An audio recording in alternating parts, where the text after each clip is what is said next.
Primera pregunta, ¿qué es el miedo? Bueno, el miedo es una emoción desagradable provocada por la percepción de un peligro en particular, ya sea pasado, presente o futuro. Es una emoción producto de sentirse en amenaza. Produce también ansiedad. Pregunta número 2, ejemplos de miedos en el matrimonio y la esposa. Bueno, generalmente se puede decir que hay miedo a envejecer, miedo a morir, miedo a que el esposo abandone a la esposa, miedo también a que el esposo llegue enojado, de igual forma a que lo saquen del trabajo. Y bueno, todo eso genera grandes preocupaciones, miedos y ansiedad. Tercera pregunta, frente a este panorama, ¿qué puede hacer la esposa? Bueno, lo fundamental, ir a Cristo.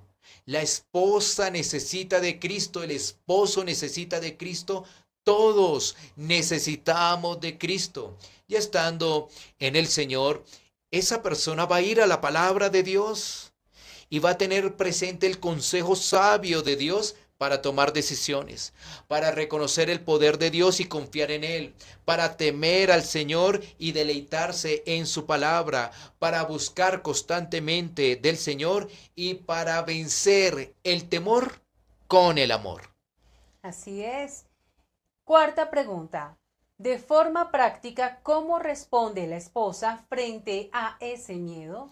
Bueno, por ejemplo, si la esposa está envejeciendo y viene también como esa emoción de miedo, pues recordar una vez más de forma práctica qué dice la palabra de Dios, que mientras el cuerpo se envejece, el espíritu se rejuvenece.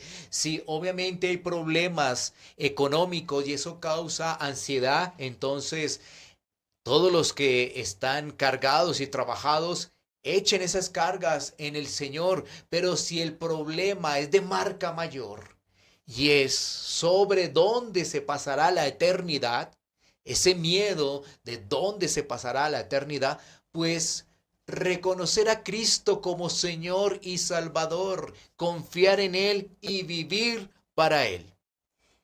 Quinta pregunta, conclusiones. Bueno, dentro de las conclusiones, una vez más, estar en Cristo, confiar en Cristo y no en la palabra de hombres. Ir a las sagradas escrituras y descansar en el poder de Dios. Descansar en el poder de Dios confiando. Y así también nosotros podemos ser ejemplos para otros. Porque muchos están viviendo de ansiedad, de miedo, de temores. Y si nosotros también nos pasa lo mismo, pues no vamos a ser de testimonio. Pero quiera el Señor en su gracia utilizarnos para que otros más bien puedan confiar en Cristo como Señor y Salvador.